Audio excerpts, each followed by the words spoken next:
नमस्कार, स्वागत है। आप देख रहे हैं मनचाहा न्यूज। मैं आपके साथ अंकित सिंह चौहान। फिलहाल मुबारक मौका है इसलिए क्योंकि मनु अलविदा जी का जन्मदिन है और इस मुबारक मौके पर हमारे साथ मेहमान के तौर पे VIB विजेंद्र जी जुड़ रहे हैं, जो हाल ही में अभी विदेश दौरा भी करके आए हैं और साथ ही साथ लगातार एक्टिव हैं भोजपुरी में। इनकी जो कंपनी है लगातार अच्छे गाने ला रही है।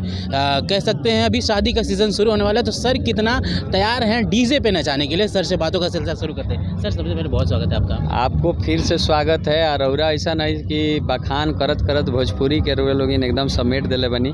हमार भाग्य बा कि रौरा पहला बार बहुत दिन बाद हीरोइन लोग के छोड़ के हमनी जैसा आदमी के पूछो तनी, न तो राउर माइक हीरोइन के थुतुरे पर ज़्यादा जाता रहा। नहीं, शायद आपने किसी और को देखा होगा। ऐसे कैसे हो सकता है भाई। सर, लोकगीत का सीज़न जो है वो शुरू हो गया है और अब हाल ही में जल्द ही जो कह सकते हैं वेडिंग सीज़न है वो भी शुरू होने वाला है और भोजपुरी के गाने अपने आप चरम पे रहते हैं, डीजे बजता है, लोग नाचते हैं। तो आपकी कौन सी तैयारी, क्योंकि आकांक्षा म्यूजिक हमेशा कंटिन्यू गाना आ रहा बा। अभी एगो करिया करिया सड़िया आइल बा, रोज जाके देख सकत नहीं। अभी सारा गायक के पाइपलाइन में बा, रिलीज हो रहल बावे। भोजपुरी एगो ऐसा म्यूजिक है, भोजपुरी खास करके हमनी के ऐसा म्यूजिक है जो केहू कितनो गम में रहो, ये म्यूजिक लगा के रात भर च्यावरा में खेतल जोत में नाचे के ताकत अगर देला ओकर नाम है भोजपुरी। बिल्कुल। हाँ, तो ये पर हमनी के सारा कलाकार मिल के काम करता रहे, सब कलाकार के अच्छा चलता। आज हमनी के भाग्य ठीक बा कि 2-3 महिला से महिला कहा जाता, पता नहीं राउर में एक बार देख के महिले का होता। 2-3 महीना से भोजपुरी इंडस्ट्री बहुत शांत बा। हम चाहें कि रउरा लोगन के माइक शांते रखे तो ठीक रही। ऐसा कहे मतलब वो ब्रह्मास्त्र क्या कहीं शांति वांति खोज रही है क्या?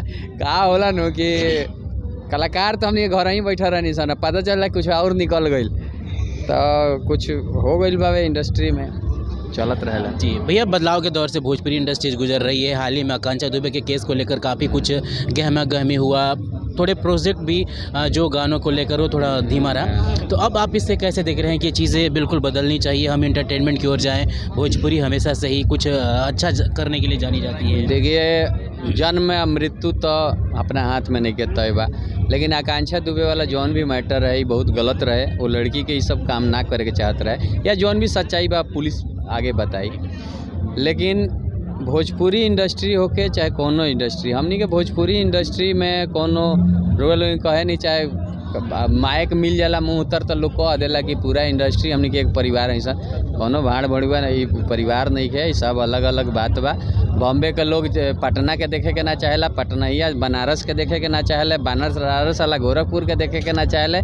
हमनी के हिंग झंड बावे भोजपुरी में, केहू केहू के बा नहीं। यहाँ कहे खातिर सब लोग बावे कि हम बानी। हाँ, तो यहाँ दुख सुख में केहू देखी क्या बा, जौन भी बड़ा स्टार हो जाता, थोड़ा नाम हो जाता, वो नया नया प्रोड्यूसर के नया लोग के काम करे के चाहत नहीं के। हम अपनों के कह दी तो हमारा जब दुख पड़ता तो काहे हमारा संगे रहो। तो ई कहल कि पूरा इंडस्ट्री हमारे साथ हमेशा देव। अरे परिवार में 5 आदमी बा, 5 आदमी साथ ना देला तो पूरा इंडस्ट्री है। लेकिन ठीक बा, एक संग रहे के चाहिए। और भोजपुरी हमनी के इंडस्ट्री नहीं खे, यही से एक संग नहीं खे, कोनो एक जगह ऑफिस नहीं खे, कोई 5 आदमी ऐसा नहीं खे जो भोजपुरी इंडस्ट्री के चलावे। जे भी हमनी में शिक्षित और सुलझल प्रोड्यूसर रहे हैं, प्रोड्यूसरे हम लेके चले भी इंडस्ट्री के, वो लोग साइड कर देला। कहते इतना में थोड़ा सा राजनीति आ गई, कचड़ा आ गई, सब लोग के अपन एगो गैंग हो गई, ये से थोड़ा इंडस्ट्री गड़बड़ाइल बा। लेकिन म्यूजिक इंडस्ट्री बहुत आगे चल रहा बा। आज हमनी के सारा गायक के करीब 10 मिलियन, 20 मिलियन, 100 मिलियन, आ सारा गायक के लगा आज गाड़ी घोड़ा सब बा, मस्ती बात सब। सर, एक सवाल हम स्पेशली करना चाहेंगे क्योंकि थावे महोत्सव में जिस तरह से प्रियंका जी के साथ जो हादसा हुआ, भोजपुरी को आप लोग लगातार पिछले 15 सालों से काम करते आ रहे हैं, हर पल साथ दिए हैं। लेकिन जैसे भी एक बड़ा कॉरपोरेट घराने का प्रोग्राम होता है या फिर सरकारी इवेंट होते हैं, उसमें भोजपुरी के कलाकारों को कम बुलाया जाता है। ज़्यादातर जो उनकी चॉइस होती है वो बॉलीवुड सिंगरों को होती है। और कहीं ना कहीं एक सवाल यह भी उठ रहा है कि भोजपुरी के जो कलाकार हैं वो अश्लील ज़्यादा गाते हैं, इसलिए ऐसे कार्यक्रम में बुलाए नहीं जाते। सर, आपकी अपनी राय क्या है कि क्या भोजपुरी के कलाकार वाकई में भोजपुरी को एक गलत जगह पर लेके गए हैं, और जिस माँ को हर वक्त माँ कहा जाता है उसका प्रति सेकंड बलात्कार भी हो रहा है ऐसे अश्लील गानों की वजह से?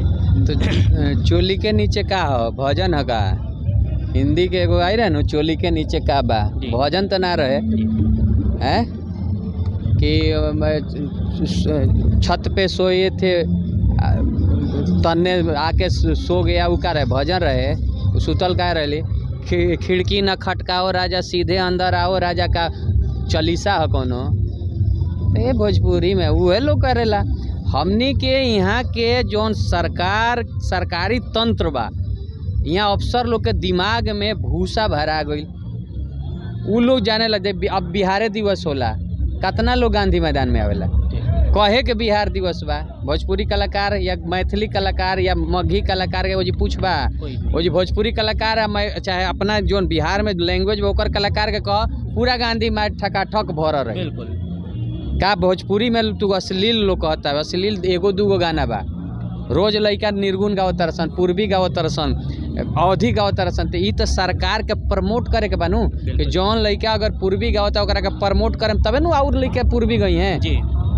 तो रौरा प्रमोटे करतनी उहे अफसर लोग के बियाह में कबो जाएम लड़का के बियाह में ओमे उहे गाना बाजत रही ढोड़ी वाला। तो ये लोग का कहल जाओ। आ जौन भी महोत्सव होला एमे हमनी के अब देखिए भोजपुरी ऐसा लैंग्वेज है हमनी के कि हमारे लड़का अगर पढ़ लिख ली नीमन से तो हम हमारे लड़का अगर भोजपुरी बोली तो लोग भोजपुरी बोलता है, अंग्रेजी बोल, सही बात, हिंदी बोल। हम लोग अपना ही नहीं मानते हैं, तू अफसर लोग काम मानी। बिल्कुल इहे चीज़ बावे। आ थावे महोत्सव में जौन भी भइल वो अगर जैसे हम एगो इंटरव्यू देखनी हो में वो कहता रही कि पहले ही हमको एक आदमी आके बोला कि अगर तुम स्टेज पर नहीं जाती हो तो दूसरे को भेज देंगे। वही जी उंगरा छोड़ के चल आवे के चाहिए तो ही तो जी हो गई रहे नु। तो स्टेज पर गई कौन जरूरी रहे? प्रियंका खातिर तो 100 गो स्टेज हुई, बड़ा बड़ा स्टेज हुई, उनकरा वही चीज छोड़ के चल। अगर वो ओकरा बाद चढ़ल बड़ी तो जौन भी भइल बावे ओमे उनको कमी बा। बिल्कुल सर। सेकेंड लास्ट सवाल हमारा पवन जी को लेकर रहेगा। जिस तरह से उनका नितिन गडकरी से मिलने के बाद से जो माहौल है, महकमा है, एक तरह से पूरा गर्म हो गया है कि वो भी अब चुनावी क्षेत्र में जाने वाले हैं। सर आप क्या देख रहे हैं कि एक बार एक और भोजपुरी का कलाकार चौथा सांसद बन के बैठेगा, लेकिन अभी तक जो 8वीं अनुसूची की मांग है भोजपुरी को शामिल करने की बात है वह अधूरा है। लग रहा है सर आवाज़ थोड़ा बुलंद है। महाराज हम 100 हाली रउरा से कह दिले बानी, को सियाही से लिखवा दी कि भोजपुरी कोनो भाषा ना हो।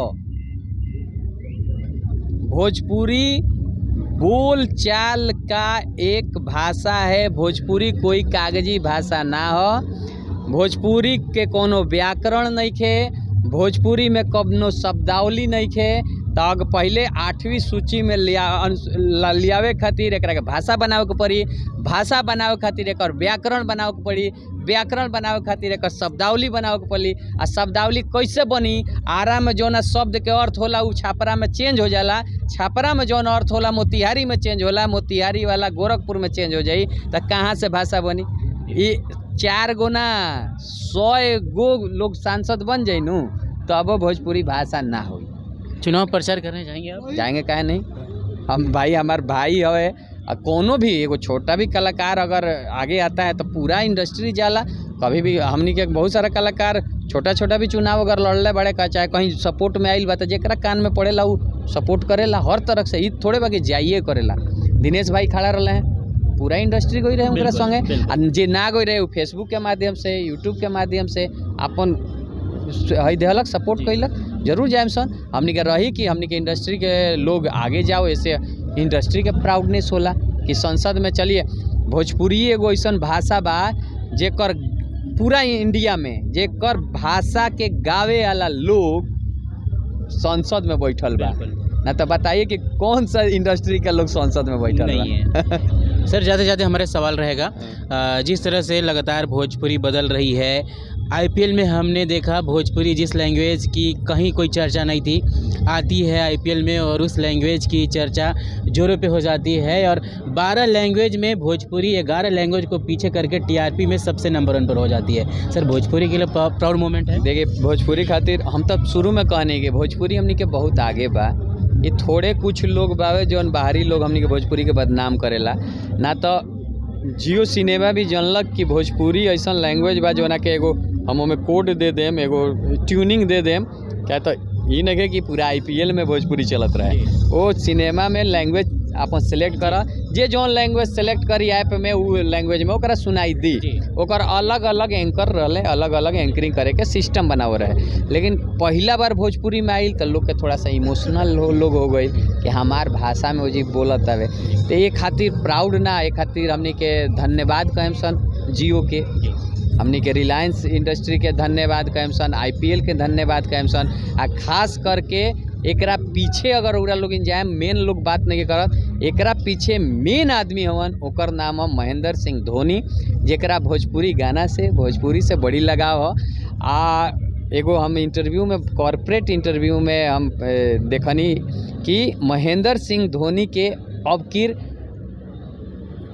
मन से इच्छा रहे कि भोजपुरी में कुछ होखे के चाहिए। तो एगो पूरा स्लॉट बनल, और जब पहिलके दिन एक TRP 1 करोड़ चल गई तो एकरा के पूरा सही तरीके से कर दिया, ना तो ओकरा पहले कोनो ई ना रहे, छोटा मोटा एगो करके एकरा खत्म करे वाला रहे। जी जी, अच्छा लगा सर आपसे बातें करके। जाते जाते हमारे दर्शकों के लिए क्या कहना चाहेंगे? बस हंसत रही लोगिन, मुस्कुरात रही लोग, मनचाहा न्यूज़ देखत रही लोगिन, यहाँ के देखत रहे लोगिन तो यहाँ के हमनी लगे आवत रहे, ना तो हीरोइनिए में बाझल रहे लोगिन। तो बस भोजपुरी के जौन भी अच्छा गाना है सुनी लोगिन, और मोनू भाई के फैन से जन्मदिन के बहुत बहुत शुभकामनाएं। थैंक यू सो मच सर हमारे साथ जुड़ने के लिए। हमारे साथ BIB सर थे जिन्होंने साफ साफ कहा कि भोजपुरी बदल रही है, अच्छे गानों को प्रमोट करिए और हर बातों को बड़ी बेबाकी से रखा है। नमस्कार।